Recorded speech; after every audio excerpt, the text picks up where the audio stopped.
Poor leaders ask who is at fault.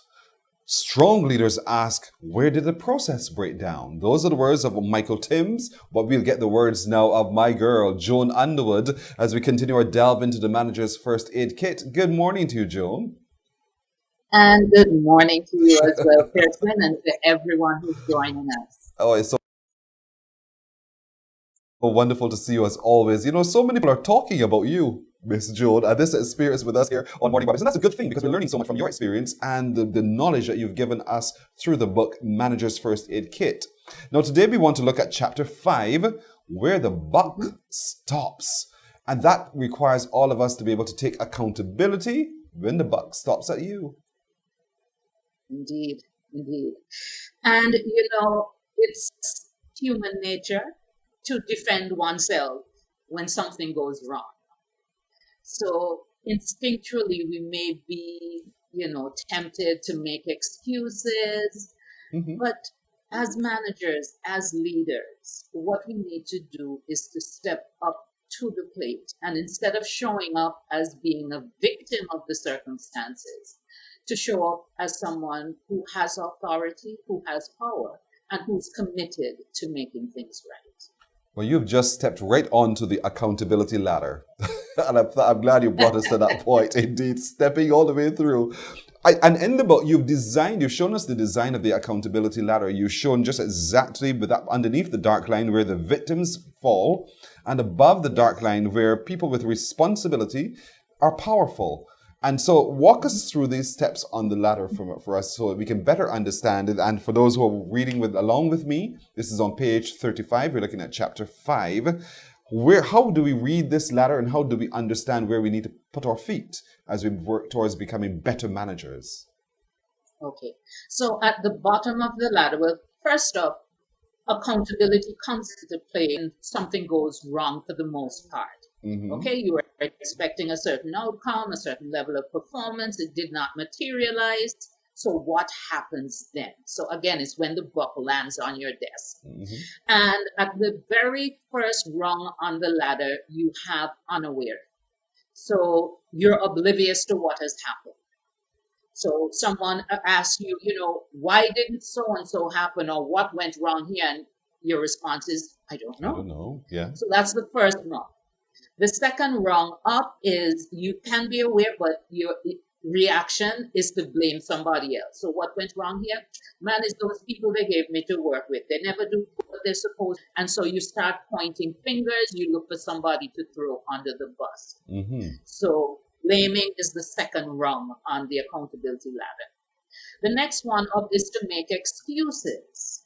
So you start saying, well, it wasn't my fault. It's because so-and-so happened. I was expecting this to happen. And you have a litany of excuses. Yes. Notice nothing we've said or done so far helps to fix the problem. Yes. Okay.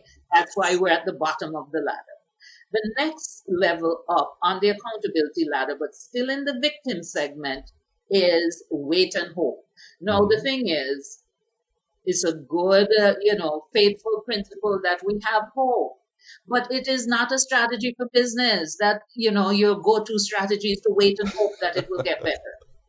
All right? That's showing up as a victim. So the four things on the bottom are being unaware, blaming people, making excuses, and waiting and hoping that it will resolve itself. And that's not a powerful position to be in at all. Actually, that's a position of weakness. You're doing absolutely nothing. You're just sitting, waiting, blaming while you're doing so, and feeling sorry for yourself and feeling sorry about the situation. But you've not yet done anything. You've not yet exerted your power. And you do have an awesome responsibility because you also have an awesome amount of power as a manager, as a leader, as a supervisor to make a difference. And that's where we now go above onto the next rung.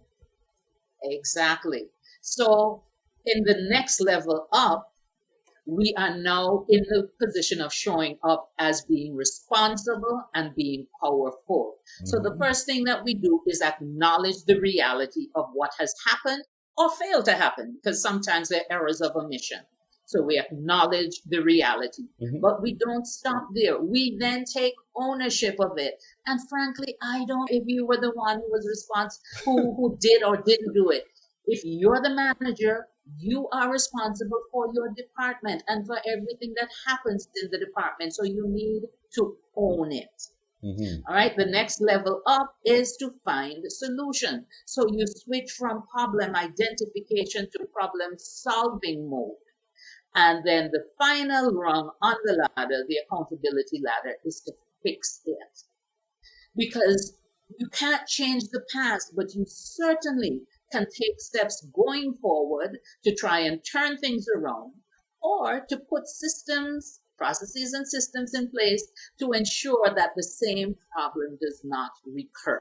So on the upper rungs, where you show up as being responsible and powerful, you acknowledge the situation, you own the situation, you find solutions, and you proceed to implement solutions. You know, sometimes when we hear own it, we feel that's punitive almost. It's like, oh my goodness, if I own it, then I'm the one who's going to take all the lashes. I am the one who's going to be penalized. I'm the one who's going to get the memo, to start with. And that makes a lot of people extremely uncomfortable to own it. So how do you see owning it being so powerful? Well, let me invite you first of all to consider the alternative. And the alternative is staying in the bottom rungs of the ladder, where you were oblivious, you're blaming other people, you're finding excuses. Imagine the memo you'd get from that compared to the memo you get from owning it, finding solutions, and implementing solutions. Right, so owning it doesn't stop right there at owning it. The ownership of it means that you're propelling into finding solutions and fixing it. But it starts with understanding that I can do something about this and stop the blame game, because you later go on in the chapter talking about, it's asking us to understand and appreciate the difference between blame, responsibility, and accountability. So how do you now, from your view, define blame in the context of what we're talking about here today? Okay, so I tend to get a lot of pushback on my personal philosophy, blame. I don't have any use for blame under any circumstances. Why? It's completely backwards oriented, and the job is done as soon as you can find somebody to push under the bus. Right? That's the sole purpose of blame. So it does nothing to improve circumstances going forward. So why are we wasting our time here? So blame completely oriented towards the past. The focus is being able to point a finger at someone and castigate them and punish them and name them and shame them. Okay? All that results from that would be hurt feelings, damaged relationships, and it can even compromise your credibility as the leader. Because if that's the reputation you get of just blaming people and then not moving forward, then your credibility can take a hit. So you said it. Blame and my perspective. You said it. Blame, but move forward. When I say blame, you know what I'm saying. Be able to identify what the problem is, or the person who's contributed to that situation. And sometimes the action they took might cause might be very, very dangerous to the success of an operation. You need to be able to identify and acknowledge what it is. But within the context of not blaming, but being able to identify, so that you can now take the action to fix it. And to hold accountable. And that's where the accountability comes in. Yeah, you're quite right. But we're heading to that point, because having understood blame, let's understand responsibility now from your perspective. What does that mean? Okay, so blame, of course, has a negative connotation, as we've just examined. Responsibility is sort of value neutral. Those are the things that you're expected to do. So you get a job description and it says responsibilities. Nobody gets afraid when they see the word responsibility. At least you ought not to, because it's simply telling you these are the things that we're looking for you to execute. Yes. So responsibility is value neutral. It simply says what's within your sphere of control, what is expected of you in terms of performance, etc. So it's just realities, just facing the realities. Yeah. These are the things that are expected of you, so that's it. And if you're going to accept the job, understand what are the responsibilities that are required of you so you can effectively do the job. And then comes accountability, because you've just accepted it. You've signed the deal that says, this is my role. These are the responsibilities that come with my role. So I will now be held accountable, and I cannot plead ignorance thereafter. Is that how you see accountability? Absolutely. And, accountability for me is simply having to answer for your execution or failure to your responsibilities. Now, typically, we talk more about accountability when something has gone wrong. Yes. Right?